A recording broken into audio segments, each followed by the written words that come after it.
I have received a large number of emails asking me time and again about the weekly notes that are expected by the end of each week in a Dropbox dedicated to this activity.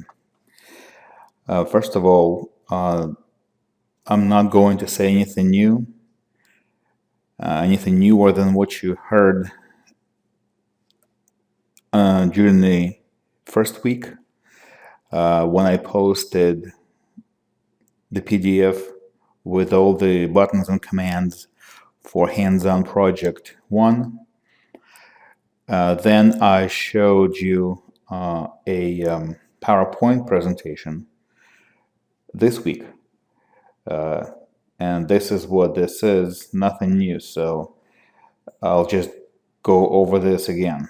We looked at this in class and went over all of this in class.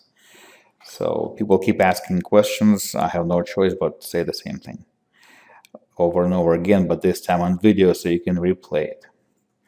So the goal of this ongoing project, by ongoing I mean it's before the exams start, the Excel exams. The goal is to make sure you know how to quickly find the icons that you need when you're asked to do so by the simulation software, which will grade you automatically. You'll see a grade right away. So, once again, we've looked at 5 tabs so far. We've devoted most of our time to the Home tab. In addition to Home, we've looked at the Formulas tab, Review tab, the Insert tab, and the Page Layout tab. Home is here, Insert, Page Layout, Formulas, and Review. We spent most of the time on the Home tab, but with each new week you'll have to remember more and more buttons on other tabs. So the tabs which I just mentioned are listed here. So I don't know how you personally like taking notes. I already showed you a way of taking screenshots, and that's part of taking notes. That would be the second part. The first part is you type what you have learned in Excel. If this may be too crowded for some people, so let's separate the entries a little bit. You can see, you can highlight your cells and just drag down.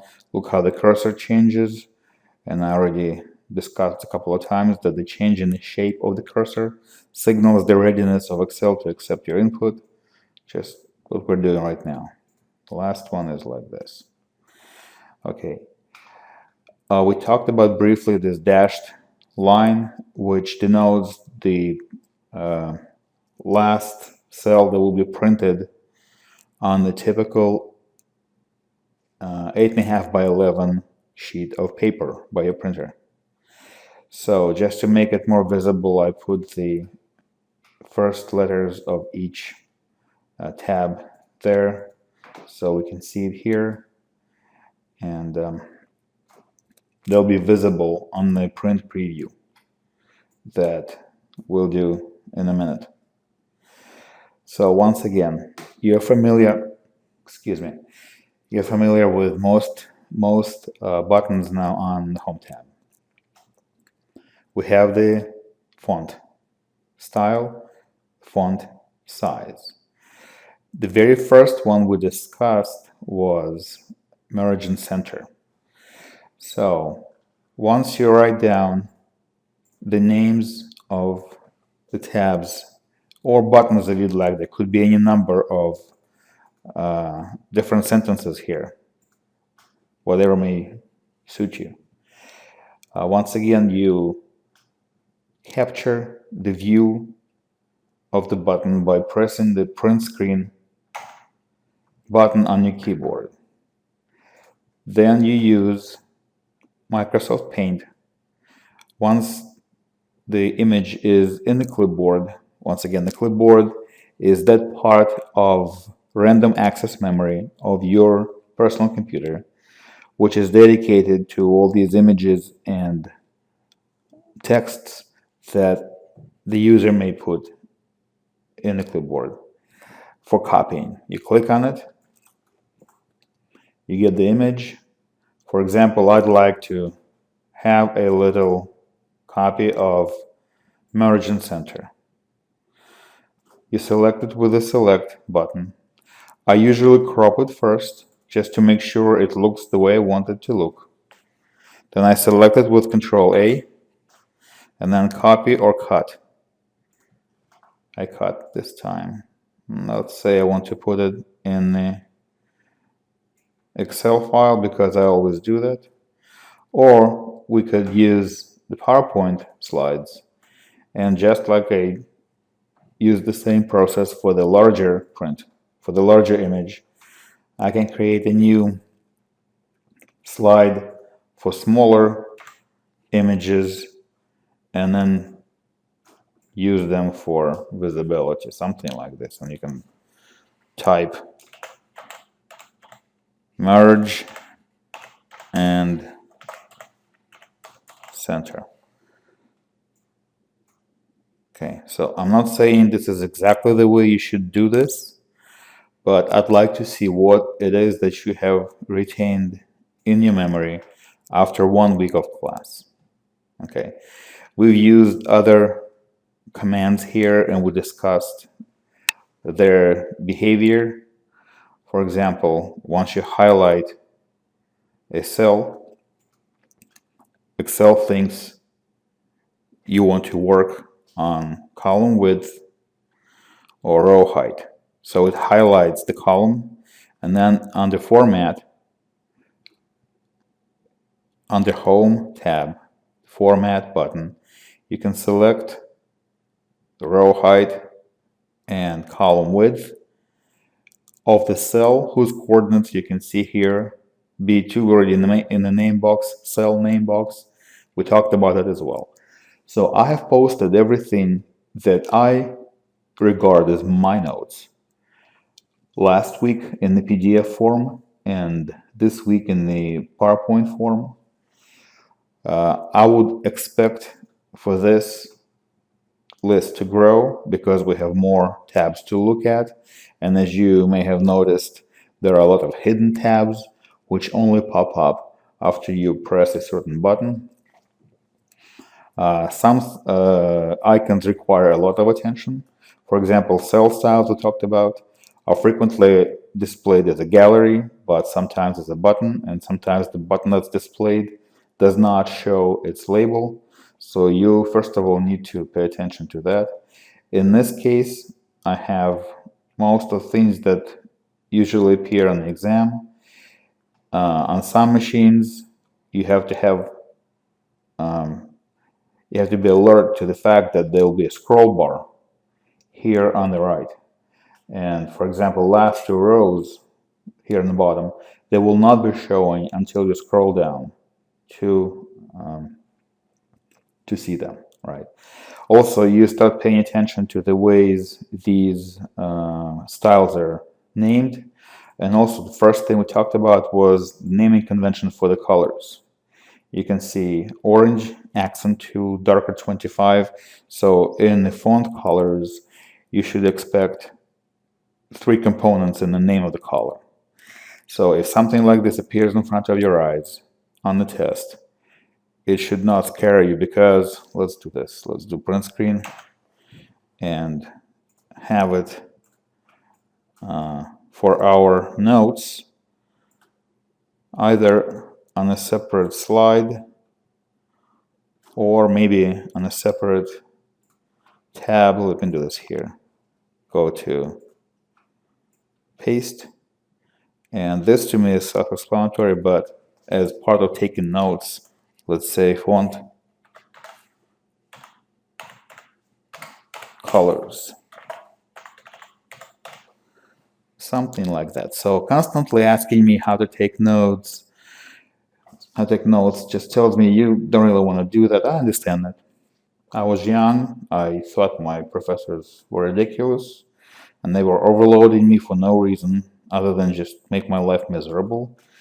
No, this is not my goal. I'd like to make sure that the collection of buttons, which will grow rapidly in the next weeks, that the collection of buttons is under your control and that you know where to look for them.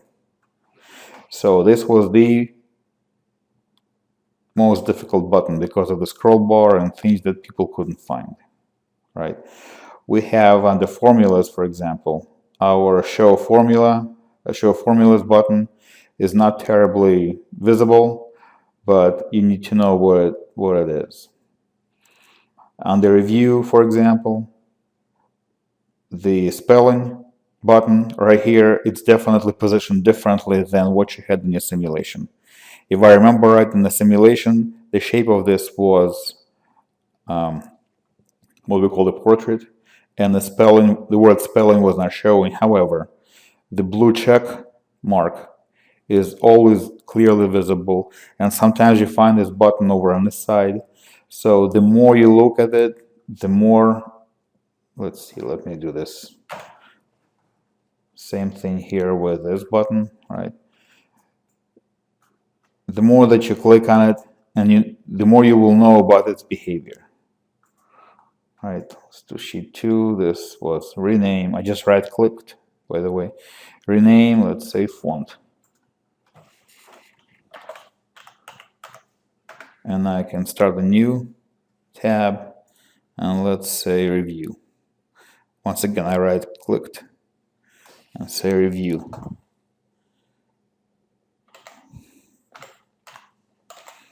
So that's how you take notes. And then you go back to, you're staying on your review tab, go back to the home tab and click on paste. So make this button look big, and if you spend, let's say, 30 seconds with it this week, you'll remember it very well for the other weeks, right? Page layout is always straightforward. We had orientation, very easy, not much trouble. We also had, under the insert tab, we were looking for our header and footer commands, and they were nested under the text group right here. And once you get that, you click on header and footer, and you can see the new tab popping up here, correct? And then you also look at what the task calls for, you know, where your header and footer buttons are. And by default, the header is displayed. And if you need to enter something into the footer of the page, you have to click on this button. Let me dump that into MS Paint here. Okay, do that. And right now I cannot do anything until I exit the design tab. So if I need to go to the footer part, go to footer, and you can follow, let's see, they will tell you to put in the file name, which we don't have here right now, and do everything else. Maybe you can enter something else, then go back to the normal view.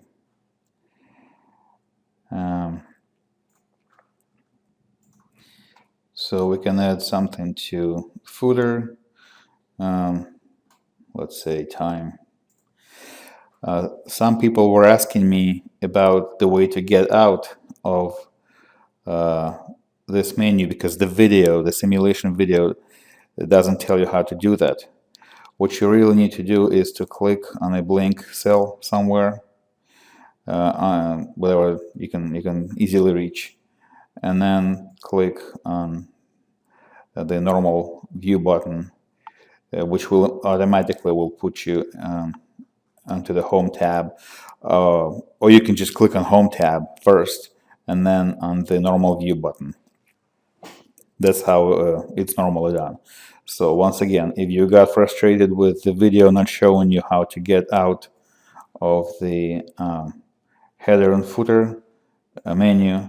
Just you can click on the Home tab, and then on the cell, any cell that you can reach, and then click on the normal view button.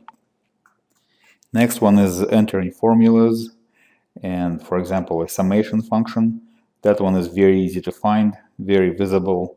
I don't think I need to do anything special with this one. If in the coming projects this becomes an issue, we'll talk about it. So this video is already 15 minutes long, and actually I'm afraid YouTube won't let me post it. But I think this is clear. This shows you clearly enough how to create your Excel file and your PowerPoint file for the weekly notes. Okay.